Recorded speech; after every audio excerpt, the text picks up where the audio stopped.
بسم الله الرحمن الرحيم. بسم الله الرحمن الرحيم. الحمد لله رب العالمين والعاقبة للمتقين والصلاة والسلام على أشرف الخلق والمرسلين وعلى آله وأصحابه وأتباعه أجمعين أما بعد. عزیز طلبہ، آج کتاب الہدایہ جز ثالث کا سبق نمبر 120 ہے، اور اس سبق میں ہم انشاءاللہ جنس ما یجوز فیہ السلم و ما لا یجوز کے متعلق بات کریں گے، اور کتاب کی عبارت وَيَجُوزُ السَّلَمُ فِي الثِّيَابِ سے لے کر لِأَنَّهُ بَاعَ مَا لَمْ يَرَهُ تک ہوگی۔ آتے ہیں سبق کے متعلق اصول کی طرف۔ اصل نمبر 1، كل ما أمكن ضبط صفته ومعرفة مقداره يجوز فيه السلم وما لا فلا، کہ ہر وہ چیز کہ جس کی صفت کا ضبط کرنا ممکن ہو اور مقدار جاننا یہ ممکن ہو تو اس میں بے سلم جائز ہے، اور جس میں یہ ممکن نہ ہو تو اس میں بے سلم بھی جائز نہیں ہے۔ اصل نمبر 2، العددی الذي يتفاوت احاده في المالیۃ لا يجوز فيه السلم بخلاف الذي لا يتفاوت احاده،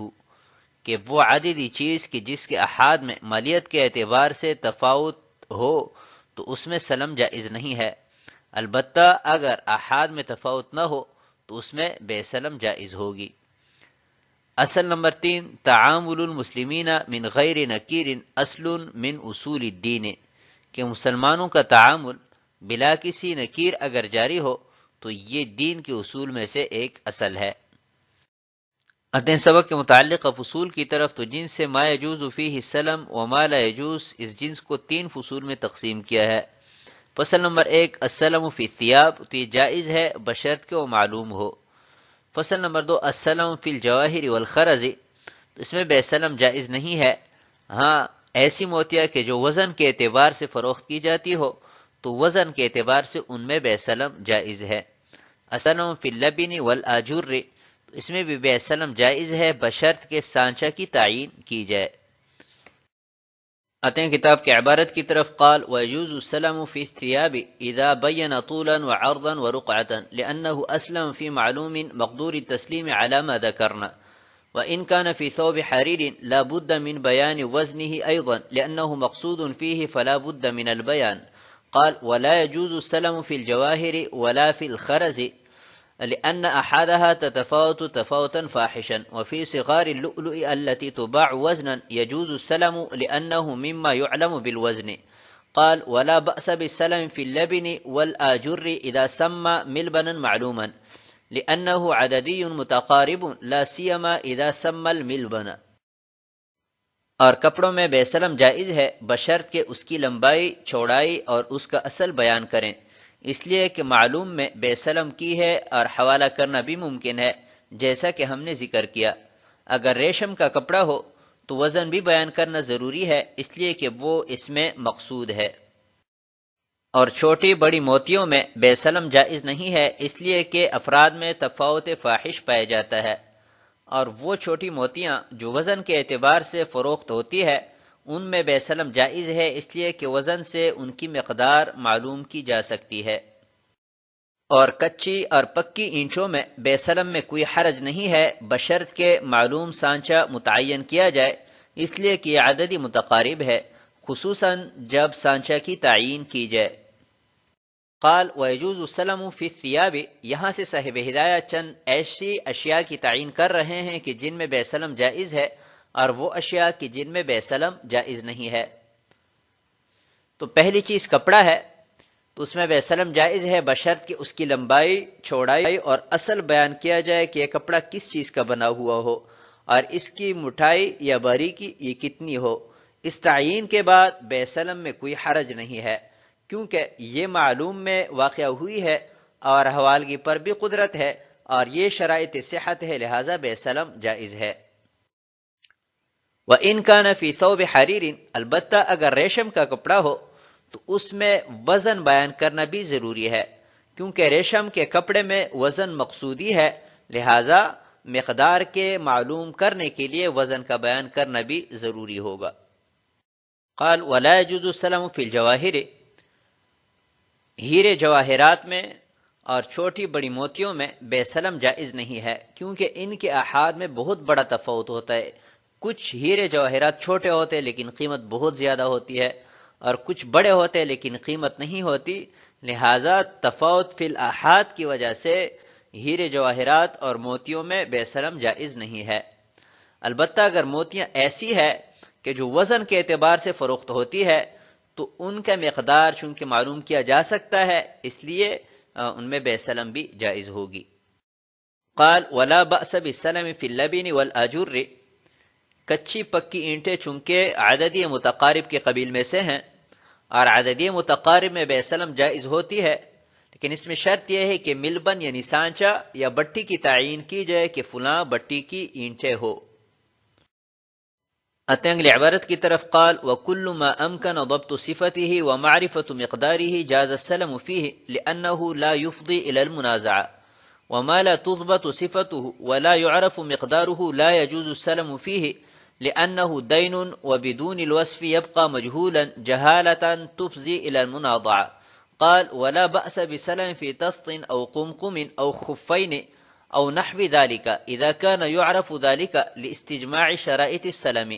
قال وإن كان لا يعرف فلا خير فيه لأنه دين مجهول۔ اور ہر ایسی چیز کہ جس کی صفت کو ضبط کرنا اور مقدار کا جاننا ممکن ہو تو اس میں بے سلم جائز ہے، کیونکہ مفضی الی المنازعہ نہیں ہے۔ اور ہر ایسی چیز کی جس کی صفت کو ضبط کرنا ممکن نہ ہو اور نہ ہی مقدار جاننا ممکن ہو تو اس میں سلم جائز نہیں ہے، کیونکہ یہ دین ہے اور بغیر وصف کے ہے، لہٰذا مجہول رہے گا ایسی جہالت کے ساتھ کہ جو مفضی الی المنازعہ ہے۔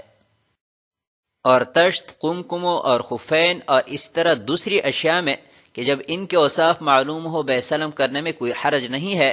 سلم کے شرائط کے جمع ہونے کی وجہ سے،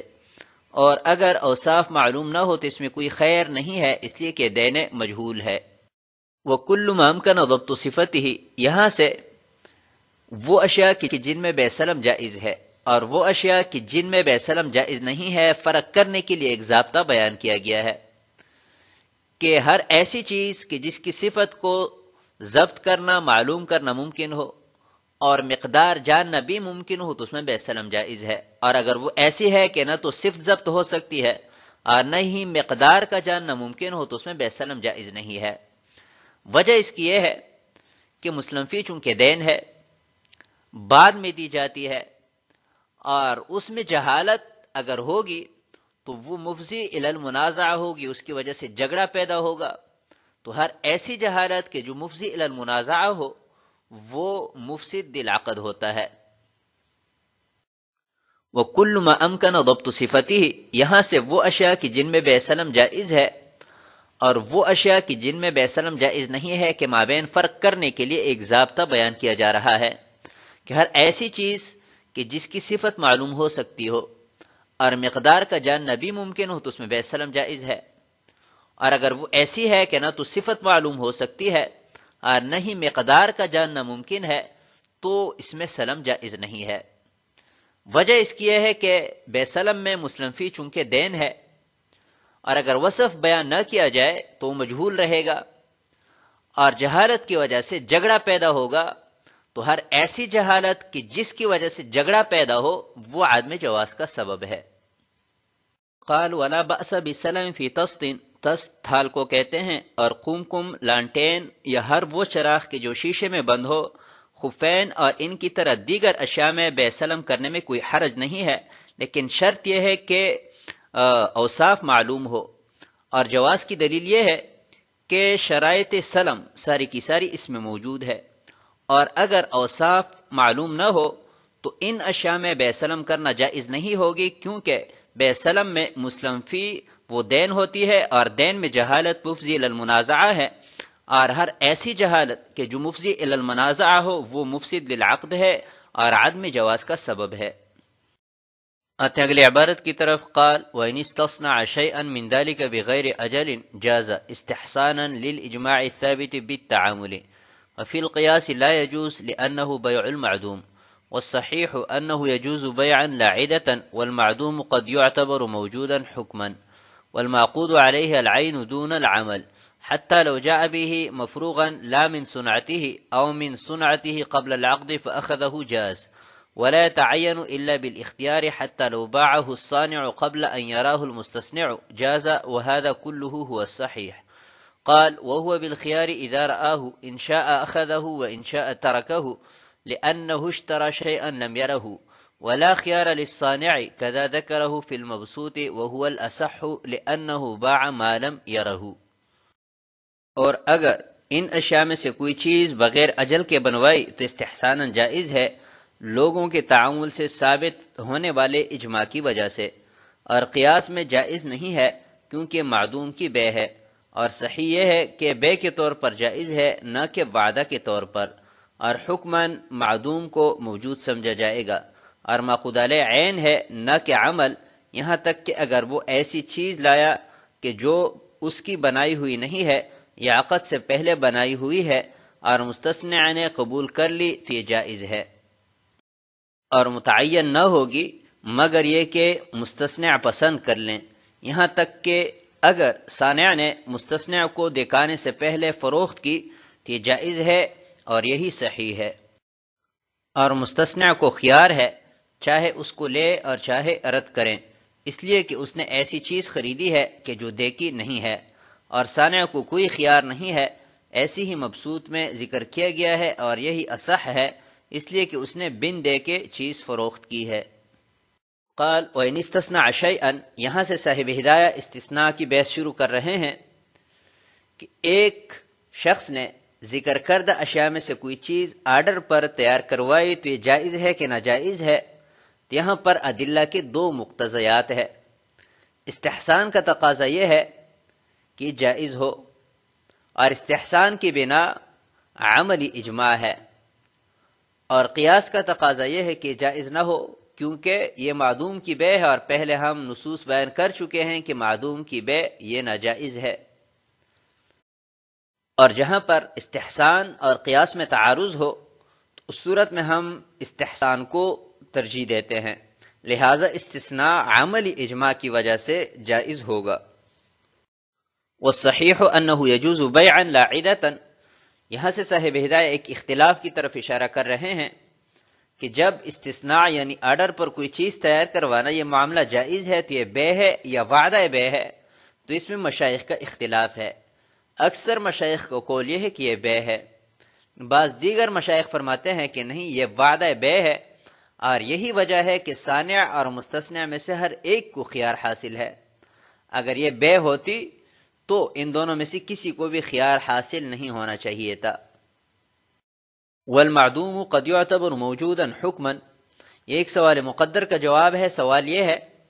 کہ آپ حضرات نے اصح قول کے مطابق استثناء کو بے قرار دیا، اور بے کے لیے محل کا ہونا ضروری ہے جو کہ مبی ہے، اور یہاں پر مبی معدوم ہے، تو یہ بے کیسے ہوئی؟ اس کا جواب صاحب ہدایہ نے یہ دیا ہے کہ یہ بات تسلیم ہے کہ یہاں پر مبی معدوم ہے، لیکن بسا اوقات بحکم شرع ایک معدوم موجود کے حکم میں ہوتا ہے، جیسا کہ ایک شخص جانور ذبح کرتے وقت تسمیہ بھول جائے تو متروک تسمیت نسیانن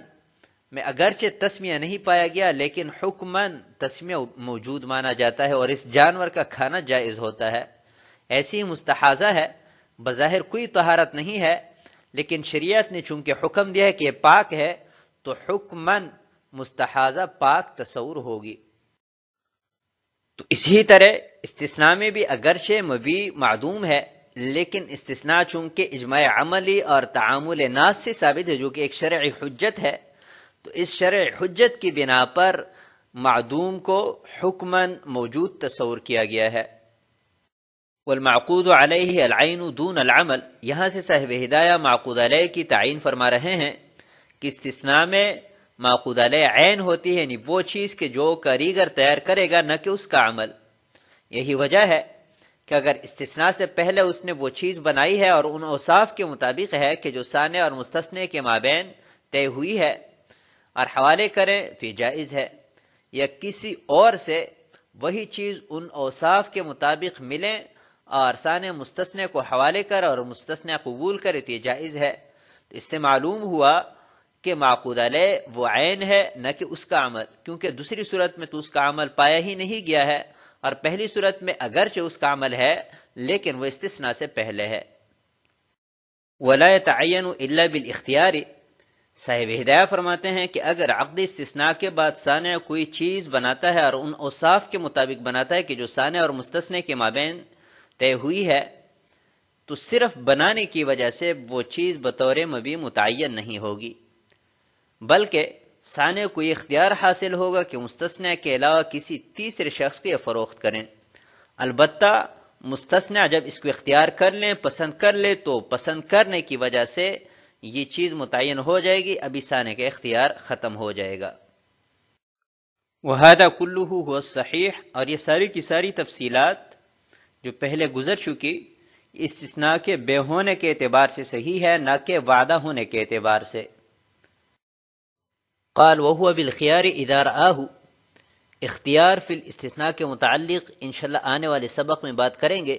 تو آج کے سبق کو ہم اسی پر ختم کرتے ہیں۔ والسلام علیکم ورحمۃ اللہ وبرکاتہ۔